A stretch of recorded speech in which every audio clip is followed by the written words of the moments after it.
Okay, hi, hello everybody, hello everyone, welcome to my English class. Langsung aja yuk, kali ini kita akan bahas tentang kisi-kisi penilaian akhir semester mata pelajaran bahasa Inggris untuk kelas 9 SMP. Yuk, let's check it out. Untuk kisi-kisi yang pertama materinya yaitu tentang hope, wish, and congratulation, tentang doa, harapan, dan ucapan selamat. Indikatornya ada 2, yaitu mengidentifikasi ungkapan hope, wish, and congratulation atas suatu kebahagiaan dan prestasi. Indikator yang kedua yaitu menentukan ungkapan yang tepat secara lisan atau tulis dari berbagai situasi percakapan. Oke, untuk lebih jelasnya kita lihat contoh soalnya berikut ini. Let's check it out. Contoh soalnya salah satunya seperti ini ya. Which one is not the expression of congratulation? Kalian jangan terkecoh ya. Di sini ada which one is not. Nah, kalian seringkali terkecoh dengan kata ini ya, not. Kalau ada notnya berarti itu yang bukan. Which one is not the expression of congratulation? Yang mana yang bukan merupakan ungkapan atau ucapan selamat. Oke, kita lihat opsinya masing-masing ya. Untuk informasi ya, for your information, nanti soalnya dan jawabannya itu akan diacak oleh sistem. Jadi kalian nanti mungkin ketemu soal ini, mungkin ada yang di nomor 1, ada yang di nomor 5, ada yang di nomor 20, dan opsinya pun nanti acak-acak. Bisa aja ini opsi yang happy 15th birthday, yang ini bisa aja ada di C atau ada di B atau ada di D. Jadi semuanya soal dan opsi jawabannya itu bakal diacak. Oke. Lanjut kita bahas ya. Tadi pertanyaannya yang mana yang bukan merupakan ungkapan selamat. Kita lihat ya. Happy 15th birthday Dayu. Selamat ulang tahun yang ke-15 Dayu. Itu jelas banget itu merupakan ungkapan selamat, walaupun di sini nggak ada kata-kata congratulation-nya ya. Yang B juga happy holiday my friends. Selamat liburan teman-teman. Itu juga merupakan ungkapan selamat. Kita lihat yang C. You are the best student in this class. Congratulations. Kamu adalah murid terbaik di kelas ini. Congratulations, selamat. Jelas banget ya, ini ada ungkapan congratulation-nya, which means it is the expression of congratulation. Oke, opsi yang terakhir, you are very smart. Kamu sangat pintar, kamu sangat cerdas. I hope you will be the winner. Aku harap kamu menjadi pemenang. Oke, kita lihat ya di sini, you are very smart. Ini merupakan ungkapan pujian ya, komplimen, bukan merupakan congratulation, hope atau wish. Kalau di sini ada, tapi ada hope-nya ya. I hope you will be the winner. Aku harap kamu menjadi pemenang. Jadi ini ungkapan you are very smart ini ungkapan pujian dan juga ungkapan doa. Jadi yang bukan merupakan ekspresi dari ucapan selamat yaitu yang di you are very smart. I hope you will be the winner. Jangan dihafalkan opsi D-nya ya. Yang harus kamu hafalkan adalah ungkapannya nih. Next, kita ke contoh selanjutnya. Nah, nanti kalian akan menghadapi beberapa soal yang seperti ini ya. Yang harus kalian lakukan adalah yang pertama baca soalnya dulu. Based on the situation given, berdasarkan situasi yang diberikan, what would Dayu say to respond Lina? Apa yang akan Dayu katakan untuk merespon Lina? Oke, kita lihat situasinya dulu ya. Lina has just got the result of her math test. Lina baru saja dapat hasil ujian matematikanya nih. She is waiting for the result of her English test. Dia sedang menunggu hasil dari ujian bahasa Inggrisnya. Dayu congratulates her on the result of her math test. Dayu mengucapkan selamat atas hasil ujian matematikanya Lina and hopes dan berdoa that she gets an A for the English test too. Dan berdoa semoga Lina ini dapat nilai A nih di ujian bahasa Inggrisnya juga. Which means berarti Lina ini dapat nilai A di ujian matematika. Oke, kita lihat di percakapannya ya, di conversationnya. Kata Lina, "Thank God, alhamdulillah, terima kasih Tuhan, I've got an A for my math test." Aku dapat nilai A nih di ujian matematika, tapi I don't know the result of my English test yet. Tapi aku nggak tahu nih hasil dari ujian bahasa Inggrisnya. Oke, di sini respon Dayu kita lihat lagi ya. Dayu di sini harus congratulates and hopes. Jadi harus mengucapkan selamat dan juga harus mengucapkan doa atau harapannya terhadap Lina ya. Baru nih kita lihat opsinya. Yang pertama, congrats for your math test. I hope you will get an A for English test too. Di sini ada ungkapan selamat dan ada ungkapan doanya juga. Oke, ya kita simpan dulu jawaban yang ini ya. Kita lihat opsi yang selanjutnya. I'm so happy for you, Lina. Aku senang, Lina. Itu cuma ungkapan senang ya, nggak ada ungkapan selamat, nggak ada ungkapan doanya gitu. Berarti yang B nggak usah dipilih berarti. Yang C, congrats for your English test. I hope you will get an A for math too. Selamat atas ujian bahasa Inggrisnya. Aku harap kamu juga bisa dapat nilai A nih di ujian matematika. Di sini ada ungkapan selamat, ada ungkapan doa juga ada ya. Kita lihat opsi yang terakhir. That sounds good, Lina. I hope you will get a C for English. Kedengarannya bagus, Lina. I hope you will get a C for English. Kalau ini sepertinya lebih ke ini ya, sirik. Kayak lebih ke sirik gitu. Itu kedengarannya bagus, Lina. I hope you will get a C for English. Aku harap kamu dapat nilai C nih di bahasa Inggris. Oh, jahat banget. So bad. Jadi kita fokusnya ke A sama C ya, yang ada congrats-nya, ada hope-nya juga. Tapi kalian harus fokus juga nih di sini. Ucapan selamatnya itu terhadap ujian yang mana? Di sini dilihat Dayu congratulates her on the result of her math test. Yang mana yang merupakan ucapan selamat atas ujian matematika, A atau C?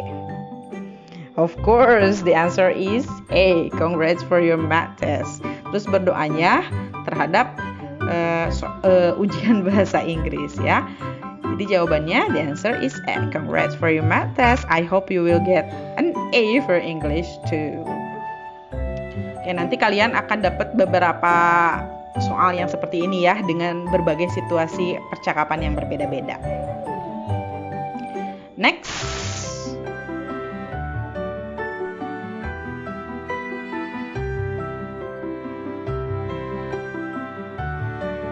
Oke, next materi selanjutnya yaitu tentang propose, agreement, and disagreement, tentang maksud tujuan.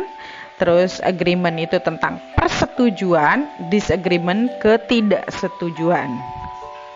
Indikatornya untuk materi ini ada 4, yaitu yang pertama mengidentifikasi ungkapan yang digunakan untuk menyatakan intention or propose to do something. Mengidentifikasi ungkapan yang digunakan untuk menyatakan agreement and disagreement. Yang ketiga, menentukan ungkapan yang tepat secara lisan atau tulis dari berbagai situasi percakapan. Dan yang terakhir, menganalisis berbagai situasi percakapan. Oke, bagaimana contoh soalnya? Let's check it out. Oke. Seperti biasa ya, kalian fokus ke soalnya terlebih dahulu. Based on the situation given, berdasarkan situasi yang diberikan, what would Dayu ask to Siti? Apa yang akan Dayu tanyakan kepada Siti? Oke. Jadi kalian harus menentukan pertanyaan apa nih yang cocok untuk Siti. Kita lihat di percakapannya yang di sebelah kanan ya. Ada percakapan antara Dayu dan Siti.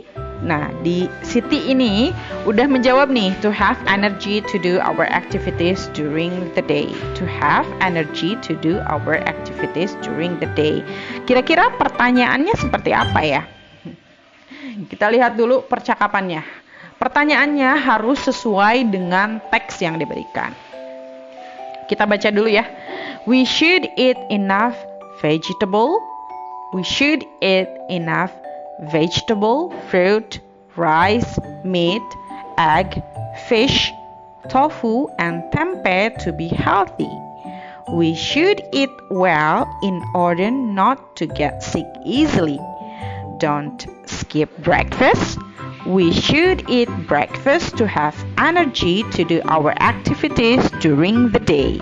Nah, di sini ya, to have energy to do our activities during the day. Nah, di sini adanya di kalimat yang paling bawah nih. To do our activity, to have energy to do our activities during the day.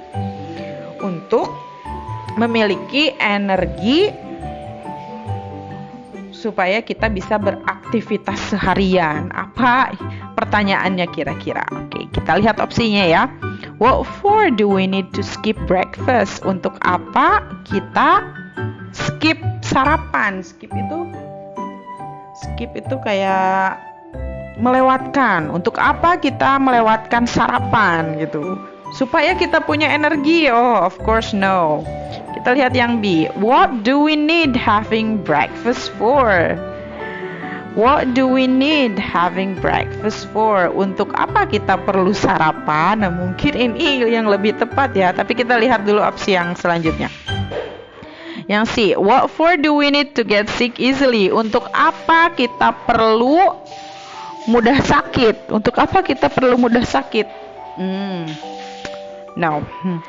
Yang D. What for do we need? Oh, sorry, ini need ya maksudnya. What for do we need to eat egg, fish, tofu, and tempeh? Untuk apa kita perlu makan telur, ikan, tahu, dan tempe? Ya mungkin ini bisa untuk pertanyaannya, tapi berdasarkan teksnya yang paling berhubungan, yang paling tepat adalah yang ini ya, yang B. Untuk apa kita perlu sarapan? The answer is B. Next.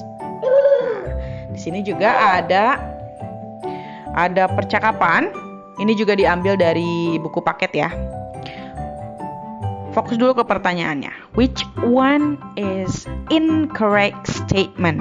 Incorrect. Kalau incorrect itu artinya yang tidak benar, yang tidak betul ya.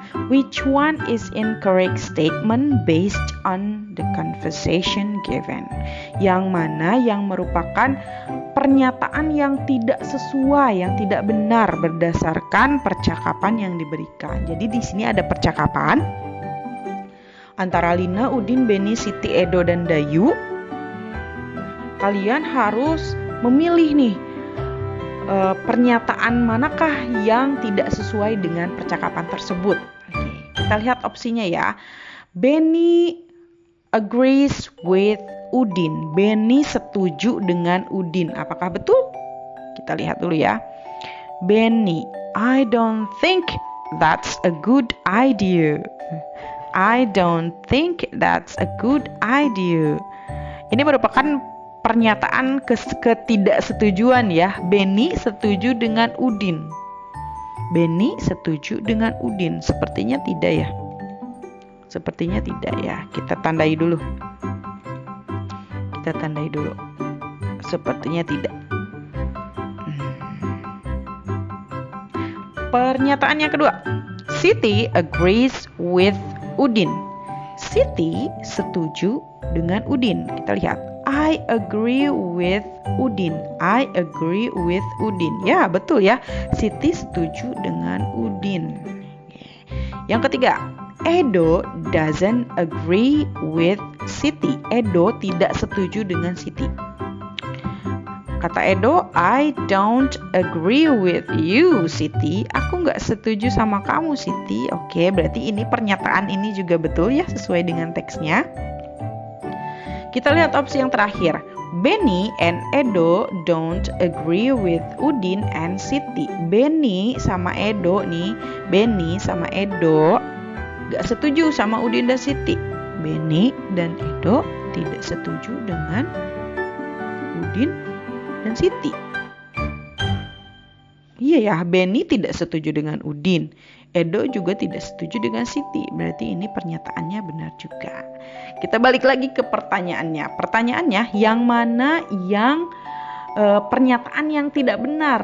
Yang mana pernyataan yang keliru? Berarti jawabannya adalah yang ini nih. Jawabannya adalah yang ini, yang E. Karena yang lainnya itu sesuai dengan teksnya. Sementara yang A itu tidak. Benny agrees with Udin. Berdasarkan percakapannya, Benny itu tidak setuju dengan Udin. Berarti ini jawabannya adalah yang A. Oke, next. Materi selanjutnya yaitu tentang products label. Products label, label produk ya. Indikatornya ada 3, yaitu mengidentifikasi nama dan merek produk yang tertera di label, mengidentifikasi berbagai informasi yang tertera di label obat, makanan atau minuman, dan yang terakhir menganalisis berbagai informasi yang tertera di label obat, makanan atau minuman. Oke. Ada beberapa produk yang akan ditampilkan di soal untuk penilaian akhir semester. Tapi semuanya Ibu ambil dari buku paket yang sudah kalian pelajari. Silahkan kalian buka-buka kembali tentang produk-produk tersebut. Contoh soalnya seperti ini. Nah, contoh soalnya salah satunya seperti ini ya. Ada sebuah produk obat namanya Anidan. Dan kalian nanti akan diberikan beberapa pertanyaan yang berhubungan dengan produk tersebut. Bisa saja bertanya tentang isinya berapa, atau kandungannya seperti apa, tanggal kadaluarsanya kapan, atau petunjuk penggunaannya seperti apa. Yang perlu kalian fokus adalah kembali lagi pertanyaannya apa. Fokusnya ke situ aja dulu. Which one is incorrect statement based on the product's label? Nah, di sini which one is incorrect. Kalau misalnya ditanya incorrect, berarti itu pernyataan yang tidak benar, yang tidak sesuai. Kalau which one is correct, itu berarti ditanyanya pernyataan yang benar. Jangan terkecoh ya, incorrect itu tidak benar. Berarti kalian cari pernyataan yang tidak benar. Kita fokus ke pernyataannya sekarang. There is no information about the expiration date. Tidak ada informasi tentang tanggal kadaluarsa. Nah, baru kalian observe nih, apakah di sini ada tanggal kadaluarsanya atau tidak? Gak ada ya, berarti pernyataan ini betul karena di labelnya itu tidak ada tanggal kadaluarsa. Berarti betul ya pernyataannya. Oke, selanjutnya pernyataan, you can take this medicine if you have rheumatic pain. Kamu bisa minum obat ini jika kamu punya sakit rematik. Kita lihat dulu ya di sini. Cold and flu. Oke, di sini ada nih rheumatic pain, sakit rematik, berarti betul ya. Berarti betul. Obat ini bisa digunakan untuk sakit rematik. Yang C, take 2 tablets without a drink of water for adults dosage. Oke, minum 2 tablet tanpa minum air untuk dosis dewasa. Benarkah itu? Kita lihat di dosage-nya ya. Kalau misalnya di sini ada dosage, kalian fokusnya ke dosage juga. Dosage itu dosis. Adults itu dewasa. The elderly and young people age 12 years or over. Jadi yang termasuk dewasa itu dari umur 12 tahun ke atas. Take 2 tablets with a drink of water.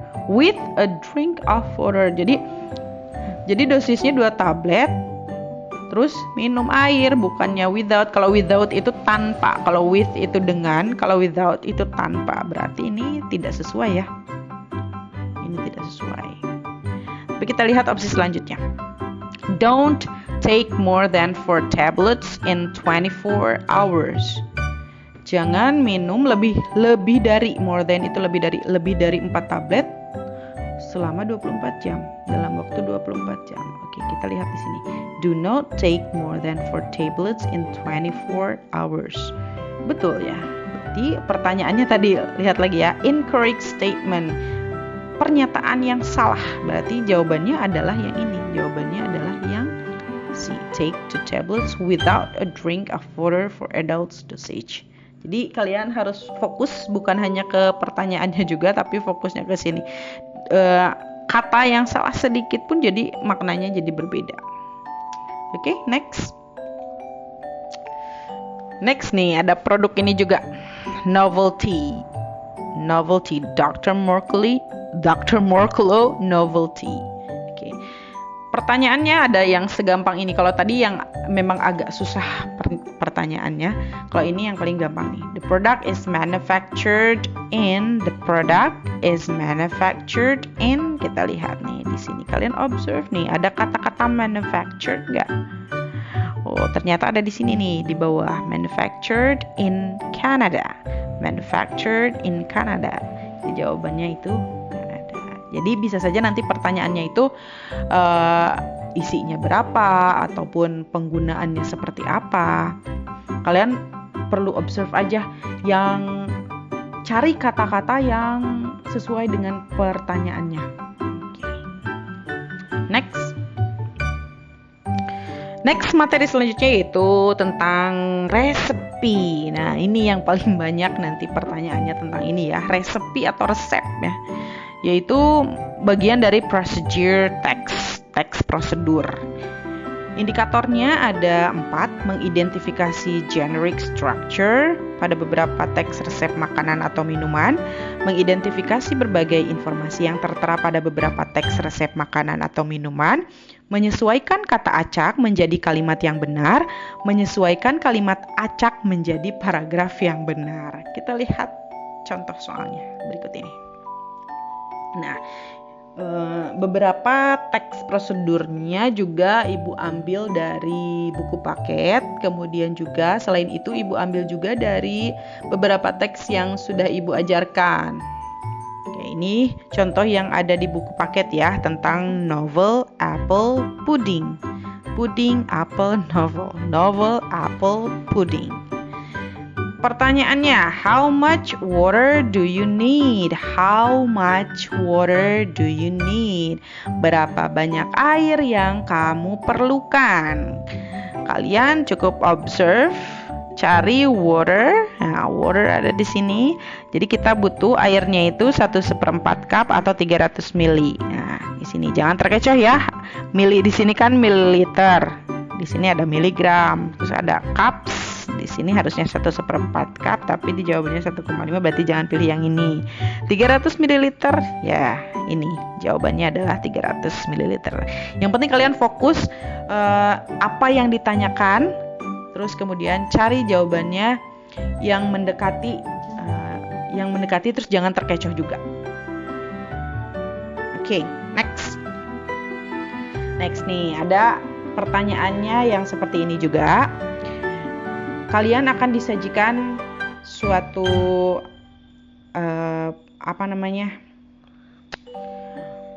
paragraf tapi diacak-acak gitu. Diacak-acak. Yang harus kalian lakukan adalah menyusunnya menjadi suatu paragraf yang benar gitu ya, yang sesuai prosedurnya. Yang pertama harus ngapain, kedua harus ngapain ya. Nih, here are the steps of how to make a mango juice in jumble sentences. Ini adalah langkah-langkah bagaimana caranya membuat jus mangga nih, tapi dalam kalimat yang diacak-acak. Please arrange the steps into correct order. Silakan kalian susun langkah-langkahnya menjadi susunan yang benar. Nih, jangan lupa di sini ada first, second, third yang kayak gitu. First itu artinya pertama. Jadi kalau misalnya ada first berarti itu disimpannya di pertama ya. Silahkan kalian bisa analisis sendiri jawabannya yang mana. Oke, next. Nah, ini adalah materi yang terakhir yaitu tentang present continuous tense. Nah, tenses ini juga pernah diajarkan waktu kelas 8 ya. Mudah-mudahan kalian masih ingat.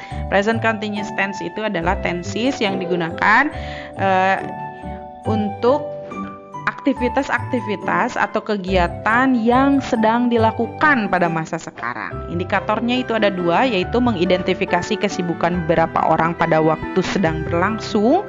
Yang kedua, menganalisis berbagai situasi percakapan. Contoh soalnya seperti berikut ini. Ibu ambil dari buku paket juga ya semuanya ya. Nah, nanti kalian akan disajikan suatu teks percakapan. Kemudian kalian akan diminta menjawab pertanyaannya. Fokus dulu ke pertanyaannya ya. Which one is not true based on this conversation? Yang mana yang tidak benar? Nah, sama dengan yang incorrect tadi, ini not true juga artinya tidak benar. Yang ada notnya itu tidak benar. Yang mana yang tidak benar berdasarkan percakapan di bawah ini. Oke. Baru kalian observe nih percakapannya. Benny, you look very serious. Benny, kamu kelihatan serius banget nih. Yes, I'm doing the task to describe a girl in this class to criticize her.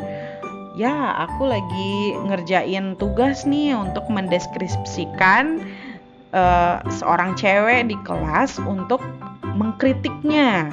I'm writing about you. Aku menulis tentang kamu. I'm trying to say about your bad habits. Aku mencoba untuk menceritakan tentang kebiasaan buruk kamu.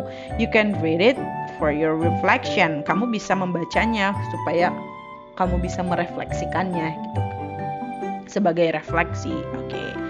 Oke, kita lihat ke pernyataannya ya. Kita lihat ke pernyataannya. Oh iya, nggak tahu di sininya Benny. Oke, kita lihat ke pernyataannya ya. Yang ditanya ini yang tidak benar. Oke, kita lihat ke pernyataannya. Benny looks very serious. Benny terlihat sangat serius. Oke, sesuai dengan pernyataannya Siti ya. Berarti ini pernyataannya benar. Benny terlihat sangat serius. Siti is talking to Benny. Siti sedang berbicara kepada Benny. Ya, jelas banget ini benar. Yang ketiga, Benny is writing about Siti's bad habits. Benny sedang menulis kebiasaan-kebiasaan buruk Siti. Ya, di sini ya, I'm writing about you. I'm trying to say about your bad habits. Ini betul juga ya. Nah, yang terakhir, Siti is doing the task to describe a girl. Siti sedang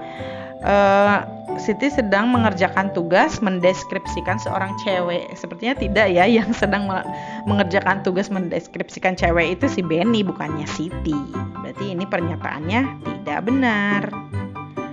Nah, kalau sudah ditentukan nih yang mana yang benar dan yang mana yang tidak benar, baru kalian bisa jawab yang mana yang tidak benar berdasarkan percakapan berikut ini. Tentunya jawabannya adalah yang ini, yang Siti is doing the task to describe a girl. Oke, segitu aja kisi-kisi mata pelajaran PAS mata pelajaran bahasa Inggris untuk kelas 9. Semoga kalian sukses, do your best, no cheating, and have a nice day.